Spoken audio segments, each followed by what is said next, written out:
Shalom, saudara sekalian, Bapak Ibu yang saya kasih dalam nama Tuhan Yesus Kristus. Kita berjumpa kembali pada program kita. Khotbah hari ini, saudara sekalian yang dikasih oleh Tuhan, terambil di dalam 1 Tesalonika, pasal yang ketiga, ayat yang pertama sampai dengan ayat yang ke-13.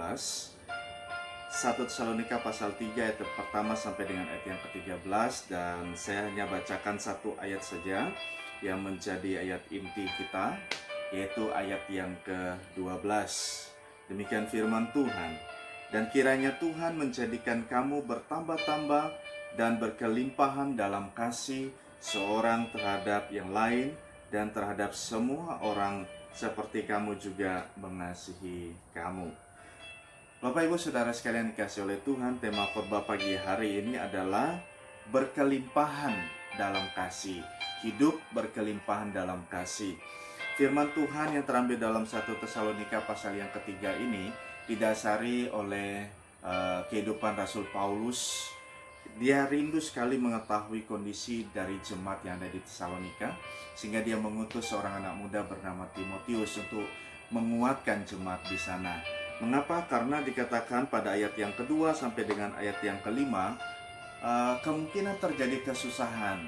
Kesusahan yang dimaksud di sana adalah adanya penggoda yang ingin menggoyang iman mereka. Tapi penggoda yang dimaksud di sini bukanlah hal yang lain, tapi penggoda di sini adalah pada pasal yang pertama 1 Tesalonika menyatakan bahwa mereka dasarnya adalah penyembah berhala, sehingga ada usaha dari orang untuk bisa menggoyang iman mereka untuk kembali kepada kepercayaan yang lama. Tapi saudara sekalian dikasih oleh Tuhan, bahwa Rasul Paulus justru mendapat kabar yang luar biasa, bahwa iman daripada jemaat di Tesalonika itu luar biasa, berkelimpahan dalam kasih. Nah, bagaimana sebenarnya hidup berkelimpahan dalam kasih, dan bagaimanakah ciri-ciri orang yang hidupnya berkelimpahan dalam kasih? Yang pertama, saudara sekalian, bahwa ayat yang ke-7, ayat yang ke-8, dan ayat yang ke-9, maka kami juga saudara-saudara, segala kesesakan dan kesukaran kami menjadi terhibur oleh karena kamu dan oleh karena imanmu.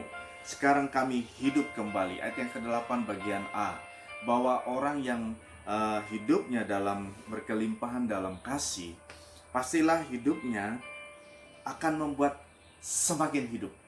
Artinya saudara sekalian, yang pertama, bahwa hidup ini bisa menjadi berkat bagi orang lain. Nah saudara, mari kita menghidupi hidup yang kita jalani saat ini boleh menjadi berkat bagi orang lain. Nah, menjadi berkat ini luar biasa saudara. Kita tidak boleh menjadi batu sandungan bagi orang lain. Ketika orang hidup bersama dengan kita dan kita hidup bersama dengan orang lain, mari saudara sekalian, kita sudah mendapat berkat yang daripada Tuhan. Berkat apa saja, terlebih berkat keselamatan. Mari kita juga menjadi berkat bagi orang lain. Kita bagikan berkat keselamatan itu bagi orang lain. Dan berkat-berkat apalagi, kita bisa menghadirkan shalom, menghadirkan damai sejahtera bagi orang lain. Itu juga adalah bagian dari berkat. Artinya dimanapun kita berada, kita boleh menjadi berkat. Ini yang pertama saudara sekalian. Yang kedua, jemaat di Tesalonika hidup berkelimpahan dalam kasih, ayat yang ke-8 bagian B, memiliki ciri bahwa dikatakan di sini, kamu teguh berdiri di dalam Tuhan. Yang kedua, kalau orang yang hidupnya berkelimpahan dalam kasih Tuhan, pasti hidupnya berdiri teguh. Nah saudara sekalian, hidup berdiri teguh di dalam iman kepercayaan kepada Tuhan ini tidak tergoyahkan. Walaupun banyak sekali mungkin yang mengajak untuk kita tidak usah lagi mengikuti Yesus Kristus sebagai Tuhan dan Juru Selamat. Tetapi jemaat Tesalonika, meskipun banyak sekali tantangan, dia tetap maju, dia tetap berdiri teguh di dalam iman kepada Tuhan. Saudara sekalian, apa yang membuat kita mengalihkan diri dari Tuhan? Mungkin perekonomian kita yang semakin sulit, mungkin kondisi kita yang tidak baik, sehingga kita mengalihkan hidup kita kepada yang lain. Kita lebih mencari yang lain daripada mencari Tuhan. Kita lebih mencari kesenangan diri kita, memuaskan emosi egois kita. Tapi saudara sekalian dikasih oleh Tuhan, datanglah kepada Tuhan. Matius pasal 11 ayat 28 mencatat, "Marilah kepadaku semua yang letih lesu dan berbeban berat, aku akan memberikan kelegaan kepadamu." Saudara sekalian, beban apa yang kita hadapi saat ini? Datang kepada Tuhan. Dia sanggup melepaskannya. Kenapa? Karena Dia adalah Allah yang berkuasa. Dia sanggup membuat hidup kita menjadikan indah, mengubah air mata kita menjadi mata air kesukaan dan kebahagiaan.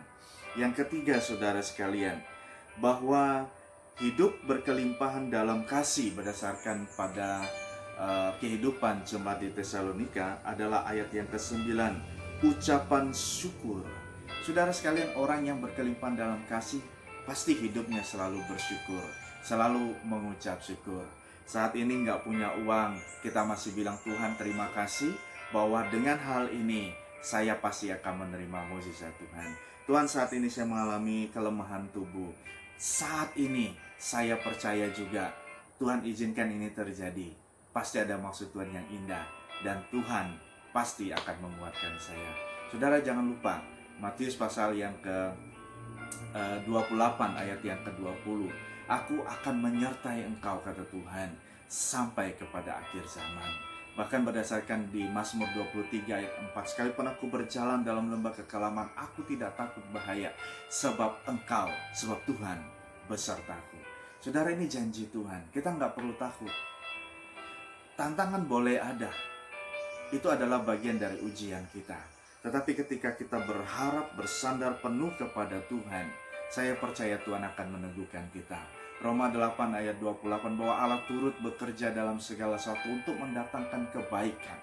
Jadi Bapak Ibu Saudara sekalian, mari kita berharap sama Tuhan, mengucap syukur untuk segala sesuatu.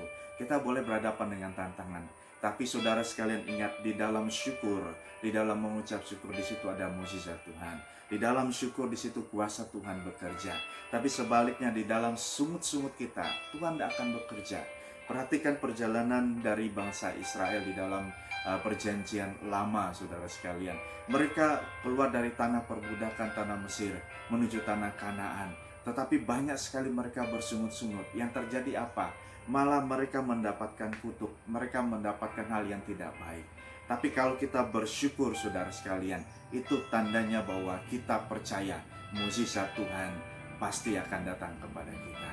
Nah, saudara sekalian yang dikasihi Tuhan, mari kita hidup berkelimpahan di dalam kasih. Ingat baik-baik, hiduplah berkelimpahan dalam kasih, karena orang yang hidup berkelimpahan dalam kasih, pasti dia boleh menjadi berkat bagi orang lain.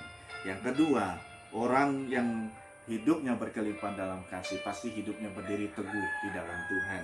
Dan yang ketiga, bahwa orang yang berkelimpahan dalam kasih, pasti hidupnya selalu bersyukur. Kiranya Tuhan Yesus Kristus memberkati kita semua. Haleluya. Amin. Mari saudara sekalian kita berdoa. Bapa di surga, inilah ya Tuhan kerinduan kami, untuk kami hidup berkelimpahan dalam kasih. Ajar kami Tuhan untuk menjadi berkat bagi orang lain, menjadi berkat untuk kemuliaan nama Tuhan. Dan kami pun hidupnya harus berdiri teguh, iman kami tetap teguh di dalam Tuhan, dan kami pun selalu hidup bersyukur di dalam Tuhan. Mampukan kami Tuhan untuk menghadapi semuanya ini. Kami percaya Tuhan bersama dengan kami. Terpujilah Tuhan, kami berdoa. Haleluya. Amin. Puji Tuhan saudara sekalian, kiranya Tuhan Yesus Kristus memberkati kita. Shalom.